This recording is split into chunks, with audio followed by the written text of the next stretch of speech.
kung kita nag-accept ng mga bride, kita nag-accept nga type and shadow of Jacob, kinahanglan atong gampanan. Si Jacob na ningkamot nga mapalit ang pagkamagulang. Si Jacob na ningkamot maposisyonan ang magulang. Si Jacob midalagan gikan kang isaw nga unbeliever o believer, milangita sa grasya nga gikan sa Dios, nga magkigmit ang Dios sa iya sa tama nga panahon. No, praise the Lord. Mo na maigsoon nga sa tuwa, ayaw tugutig mo ingon lang ka nga ikaw nakadawat sa mensahe pero wa kay labot sa kapadayagan. Kung nakadawat ka sa mensahe sa ka-type and shadow Jacob and Esau, ug ikaw nagtuo nga ikaw ang Jacob nga mudawat karon, ug ikaw ang Jacob nga manghod mudawat karon, i-perform ang imong sarili bilang bride. Ipakita, no? Dili kay mura lang tag nanimba nga mo murag walay labot sa pagpangalagan.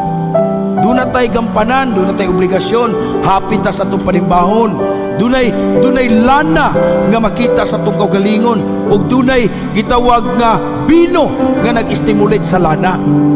Kabalo mo na, usa ka kalipay o usa ka kadasig nga nangalaga, dili kay murata ka nang naigo sa init nga ting init gani, 8 months init o 7 years init o 7 months init, nang liki ang mga sagbot, walay maayong timplada, walay maayong kahimtang. Ayaw, tugutin ninyo ang Dios kanunay nga mo'y magalipay ang Holy Ghost ninyo sa inyong pagpangalagan. Ayaw tugutin nga maabtan mo sa pagbalik sa pagbalik sa Ginoo sa hingpit ngadto sa Israel, sa iyang pagkanaog sa Israel nga naa mo sa panahon sa kabugnaw. No, ayaw niyong tugutin nga naa mo sa panahon sa kabugnaw, kundi iampos kanunay nga naa mo kanunay panahon sa kainiton sa pagpangalagad sa Dios. No? Doon natin trabaho.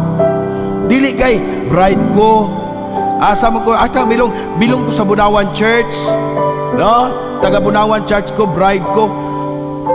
Unsay position sa Bunawan Church? Wala lang. No? Wala lang. Laruan ta mo maprangka-prangka ta, parang abot sa panahon, dili ta magmahay. What is the purpose nga dunay preacher? To preach the truth. No? Mao na ingon siya, ang unod walay kapuslanan, ang mga pulong nga kung isulti ka ninyo, espiritu nga naghatag og kinabuhi, kung naamoy kinabuhi. Di ba? Unsa ning espiritu mauni ang pulong nga gideliver ngadto sa bride aron ilang posisyonan ang bawat pulong. Kay diha sa pulong naanay kinabuhi. Mo na yun siya, dili mahanaw kining kaliwatana hangtod nga kining tanang mga butanga mahitabo.